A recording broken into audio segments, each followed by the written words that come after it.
Hi everyone, welcome to coffee भी। बात करेंगे डब्बा का जहान के व्लॉग्स के बारे में। मैंने एक ऑलरेडी पॉडकास्ट अपलोड की है जहां पर इसने शुरू कैसे किया था और 6-7 व्लॉग के बारे में डिस्कस किया था कि कैसे शुरू किया था, क्या क्या सीन था, कैसे इसको पता चल गया कि भाई भाभी को दिखाऊंगी तो इसका चैनल अच्छे से चलेगा। तो अगर आपने नहीं देखा है वो वाला पॉडकास्ट तो मैं लिंक डिस्क्रिप्शन में दे दूँगी, आप जाके देख सकते हो। हम पहुंचे थे ईद व्लॉग्स में। ज़्यादा नहीं डिस्कस करूंगी, जो मुझे मेन लगा उसके बारे में, ठीक है। रिज़ा का सिर्फ एक काम हुआ करता था, बर्तन मांजना और सुट्टो बेगम और उसकी शहजादी को रिकॉर्ड करना।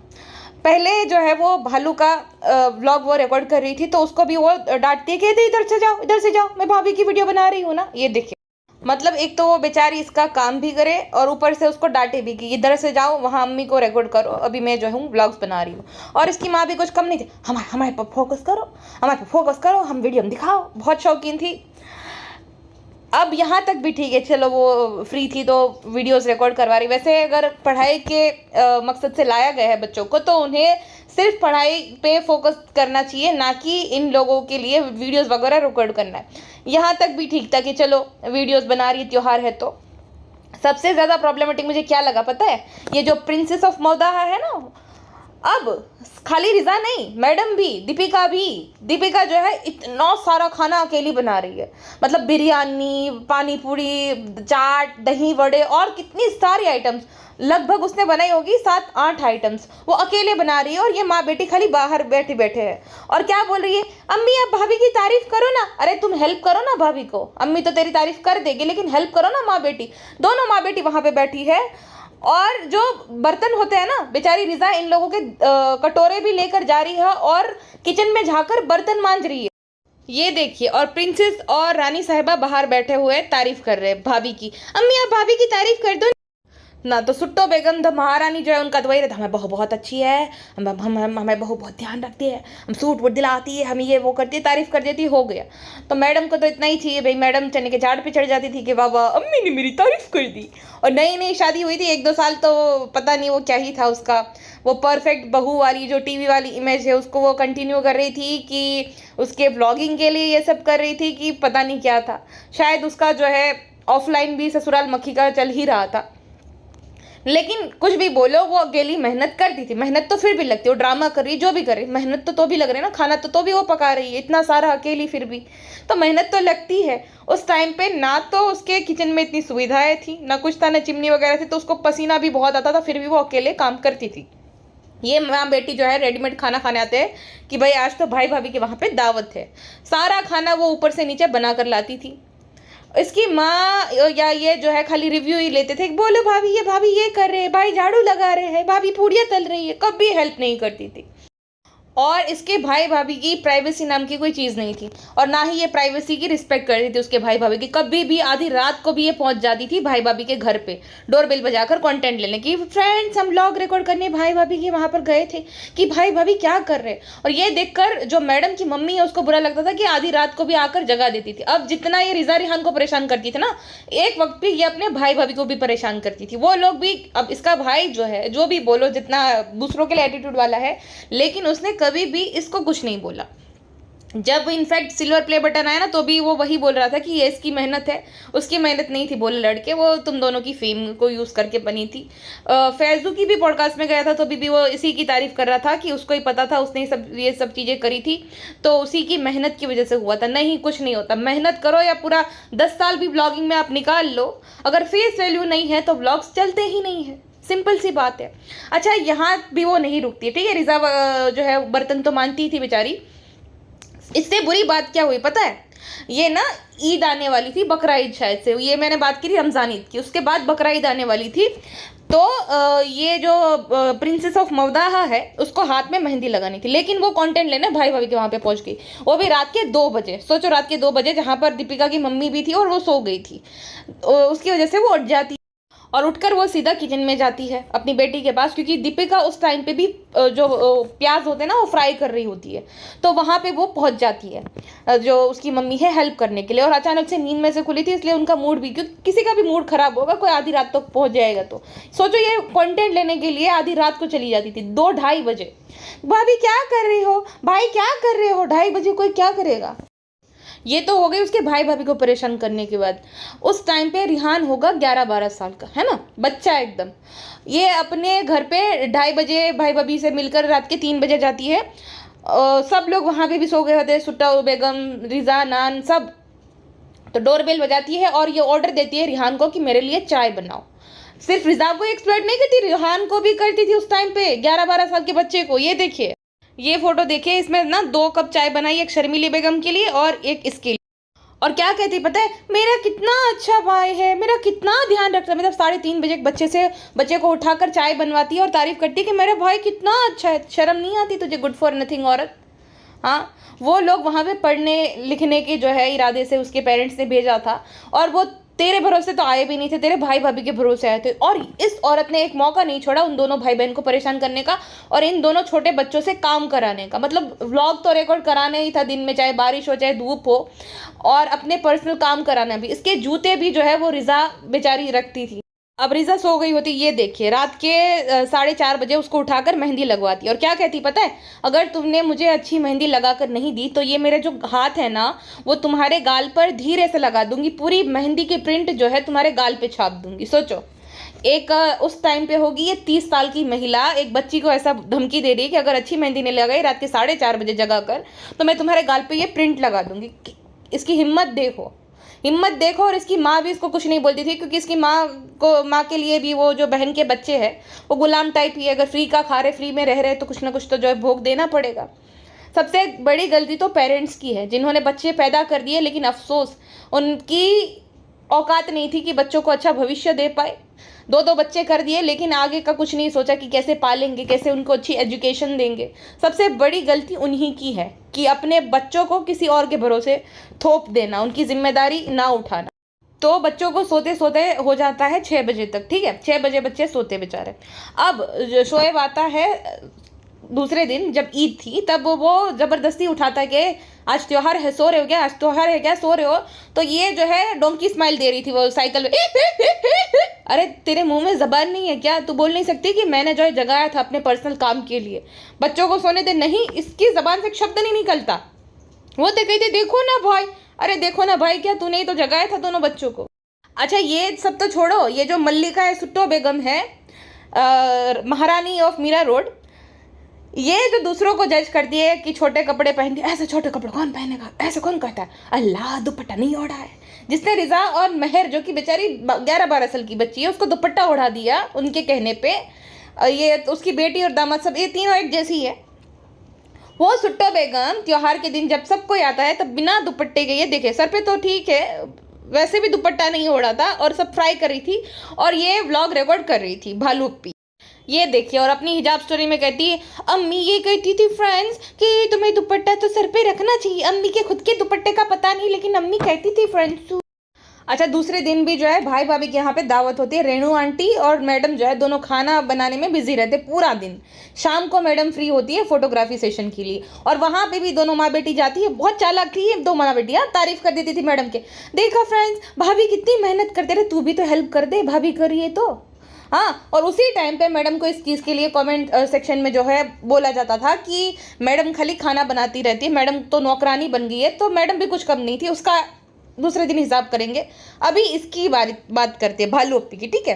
तो माँ बेटी तारीफ करके निकल लेते थे। अच्छा, ये देख लीजिए, जिनको नहीं पता, जनाब के दोस्त थे जो हाल फिलहाल में जिनकी अनफॉर्चुनेटली डेथ हुई है कार्डियक अरेस्ट के चलते, वो जनाब के दोस्त थे। और जो जनाब ने बोला था भी था कि मैंने कुरान ख्वानी रखवाई है। तो जो जनाब के दोस्त थे वो अभी भी शायद, जो जनाब के दोस्त थे वो तो है अंकित, अभिषेक, ये जो अंकल जिनकी डेथ हो गई, तो जनाब की जो शुरू से दोस्त है वो दिख रहे, खाली भालूपी के और मैडम के दोस्त गायब हो जाते हैं, पता नहीं कहाँ, कैसे ये टाटू कह देते दोनों कुछ ही टाइम में।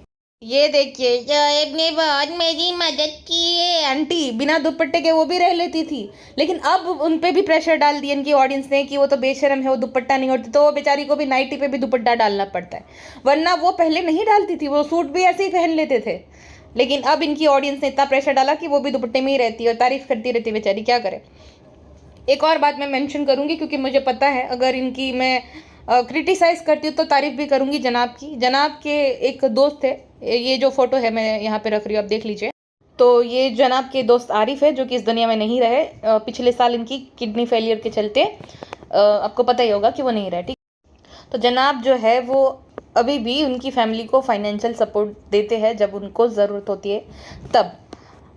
तो जनाब उस मामले में ठीक है, वो अपने दोस्तों की भी हेल्प करते हैं, ना कि अपनी जो है ये गुड फॉर नथिंग सिस्टर की तरह नहीं। अच्छा, एक और बात, ये जो कहती है ना फ्रेंड्स हमें तो अल्लाह ने जैसे बनाया है ऐसा ही रहना चाहिए फ्रेंड्स, ये ग्लूथोथाइन को भी इसने प्रमोट कर रखा है, वो तो मुझे आज पता चला। ये बोलकर कि अगर आपको जो है अपनी स्किन को 2-3 शेड लाइटर करना है तो ये वाली नाइट क्रीम लगाना, मैं भी आजकल लगा रही हूँ। झूठी औरत, तेरा ग्लूथोथाइन से कुछ होने वाला था? तेरे तो भाई रिपेयरिंग लगी बाकायदा, तेरी भाभी ने लगभग 7-8 लाख रुपए का खर्च कराया, बाकायदा रिनोवेशन लगा होगा, ठीक है, तब जाके ये सब ठीक हुआ ना। पुरानी फोटोज देखो, अब देखो, तो उससे तो तेरा कुछ नहीं हुआ था, झूठी औरत। लेकिन बात ये है कहने की कि एक साइड ये बोलना कि अल्लाह ने जिसको जैसा बनाया है वैसे ही होगा, दूसरी साइड ये बोलना कि आप जो है 2-3 शेड अपने घटाना चाह रहे हो, फेयर करना चाह रहे हो अपने स्किन टोन को, क्योंकि कॉन्फिडेंस नहीं होता वगैरह वगैरह, ऐसी बात कर रही है, इनसिक्योरिटी सेल कर रही है, सोचो लड़कियों को। तो ये दोगली औरत की कौन सी बात हम माने? और पिछले 4 साल से वो सेम ऐप प्रमोट कर रही है, फ्रेंड्स मैं भी इंग्लिश सीखने के लिए ये ऐप को यूज़ करती हूँ, लेकिन आज तक नहीं आई। अभी भी 3-4 महीने पहले भी उसने प्रमोट किया था, तो अभी भी आ क्यों नहीं रही भाई? और क्यों हम विश्वास करें उस ऐप पर? जब तुझे 4 साल से वो सिखा नहीं पा रही, तू सीख ही रही है, तो कैसे कोई सीख पाएगा उस ऐप? उसके बाद बारी आती है सिल्वर प्ले बटन की। भाई भाई भाई, उसमें जो भाषणबाजी इसने दी थी, सोचो अगर कोई और होता, कोई जिसकी कोई फेस वैल्यू नहीं होती थी, जो 0 से शुरू करता था, तो उसको कम से कम लगते थे 2 या 2.5 साल सिल्वर प्ले बटन के लिए, उससे भी ज़्यादा टाइम लग जाता है, समय लग जाता है, 2-2.5 साल से भी ज़्यादा, ठीक है। इसको कितने टाइम में मिल गया था सिल्वर प्ले बटन? अप्रैल 2020 में इसने वीडियोस डालना शुरू किए और उसके 4 महीने बाद इसको सिल्वर प्ले बटन रिसीव हो जाता है, अगस्त में इसको रिसीव हो जाता है, ठीक है। अब इसमें भी जो है इसको अपने स्ट्रगल की स्टोरी सुनानी थी कि हमने बहुत मेहनत की है, हम तो जो है वीडियोस जब डालने वाले थे ना, तो हम ये सोच रहे थे कौन क्या सोचेगा, कौन क्या सोचेगा, लेकिन फिर हमने सोचा कि हमारे वीडियोस से जो है बाकियों की हेल्प होगी। लोल इसके वीडियोस से क्या बाकियों की हेल्प होगी? कि खाने को कैसे बिगाड़ा जाए, हर बात में बिना मतलब के घबराया कैसे जाए, है किसकी क्या हेल्प होगी? और कहती थी कि लोग जानना चाहते हैं कि हम क्या करें, मतलब वो क्या कैसे खाना खाती है, कैसे रहती है, वो लोग जानना चाहते हैं। अबे झूठी, तेरे बारे में कोई नहीं जानना चाहता था, और प्रूफ्स पड़े वहाँ पे, ठीक है, सबूत पड़े हुए हैं कि जो 4 महीने में जितने भी वीडियोस डाले उसमें इसने ये कोशिश की है कि भाई भाभी को कैप्चर कर पाए। उसमें मिलियंस है, मतलब 5 मिलियन, 8 मिलियन, 18 मिलियन इतने व्यूज़ है, 18 मिलियन। सोचिए, वो इसको देखने के लिए थोड़ी गए थे, और जहाँ पे ये है ना वहाँ पे 4 लाख 5 लाख, वो भी क्योंकि एक रीच बढ़ जाती चैनल की, तो भाई मान लो कि 18 मिलियन का आधा भी नहीं हुआ। तो इसने कभी अपने भाई भाभी को फुल क्रेडिट दिया नहीं। इनफैक्ट जो बोली थी थैंक यू भाई भाभी, तो उसका भाई रोक देता, बोलता नहीं तुम्हारी मेहनत है। अरे भाई उसकी क्या मेहनत है? अगर फेस वैल्यू नहीं होती तुम दोनों की जो है कि भाई इन दोनों ने शो किया था, हिंदू मुस्लिम वेडिंग नहीं होती है ना मैडम उस टाइम पे, भाई वो सब सीन था, सबको ही पता है, दीपिका बनी फैज़ा, तो इस वजह से ज़्यादातर Pakistani audience I, Bangladeshi audience I जिनको हिंदी समझ में आती है, और इंडियन मुस्लिम्स भी।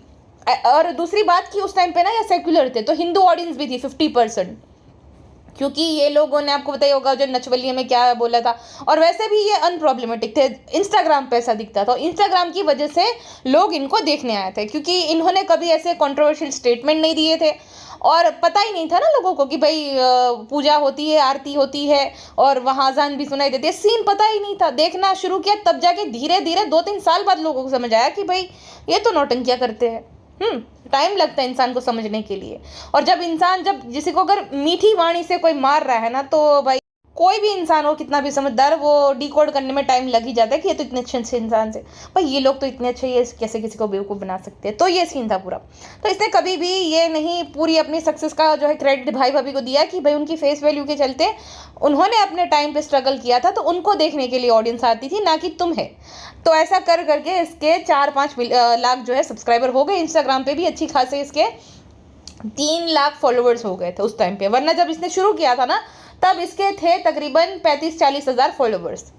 कितना भी कुछ करके 35-40 हज़ार फॉलोवर्स, ये उस टाइम जो है बड़े बड़े डायरेक्टर से मिलती है, बहुत कुछ हुआ है घटना, जो कि मैं कभी आपको बताऊंगी क्या क्या हुआ है। लेकिन फिर भी उस टाइम पे उसने बहुत स्ट्रगल किया, हाथ पैर मारे, कुछ नहीं हो पाया। ये जो बोल रही थी ना कि मैं क्या करूँ, लोग क्या सोचेंगे, तुमने तो ऑलरेडी बहुत कुछ कर लिया है जिससे लोग बहुत कुछ सोच सकते हैं। फिर कुछ नहीं बचा क्योंकि स्किल्स थी ही नहीं ना एक्टिंग आती थी, ना एक हीरोइन वाले जो फीचर्स होते जो कि मैडम के हैं।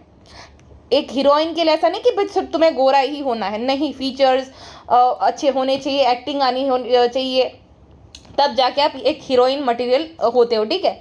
डस्की भी है लेकिन फीचर्स अच्छे हैं, तो एक होना चाहिए ना कि भी फेस कट अच्छा है। इसका तो जैसे एक रसगुल्ला है और वही इसीलिए तुम इसको रसगुल्ली कहते हैं, जैसे रसगुल्ला होता है ना, वैसे ठीक है, सफ़ेद है लेकिन उसका कोई घाट घूट नहीं है।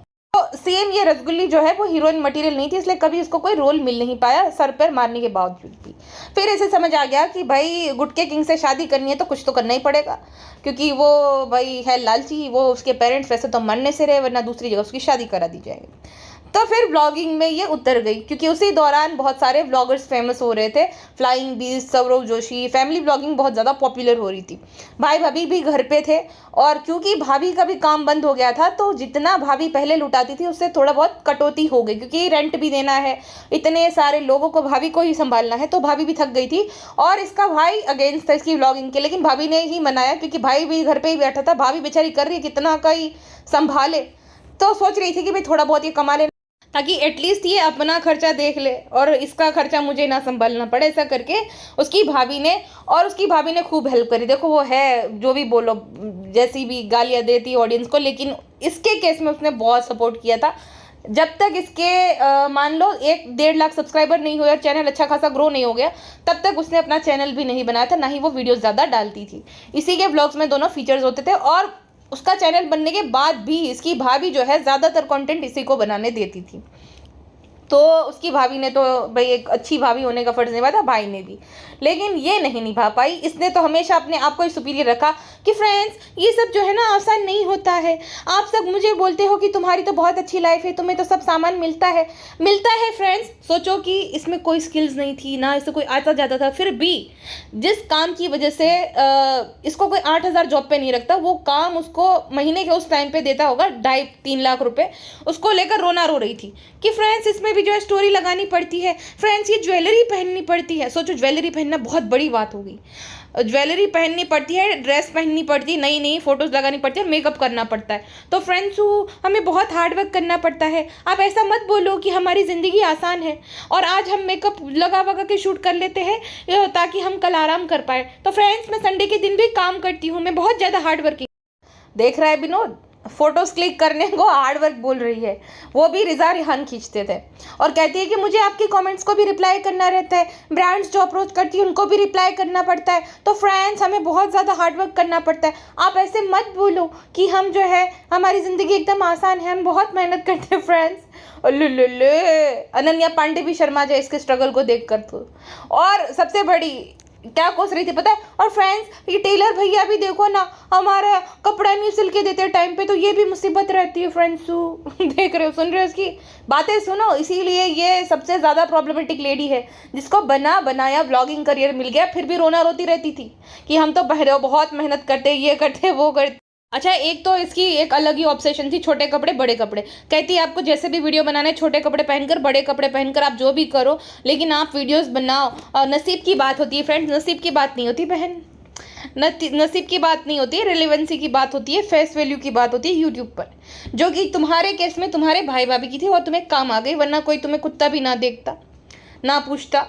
तो वो दोनों की जो है फेस वैल्यू काम आ गई। और दूसरा जो ऑडियंस है, थैंक्स टू तुम्हें, थैंक यू बोलना चाहिए, मुझे तो नहीं, जो पाकिस्तानी और बांग्लादेशी ऑडियंस है, उन वहाँ पे भी शायद से ये उनका शो जो है वो प्रसारित होता था उनके भी वहाँ पे, तो वो लोग भी जानते थे तुम्हारे भाई भाभी को, तो उनके बारे में वो लोग जानना चाहते थे, ना कि तुम्हारे बारे में।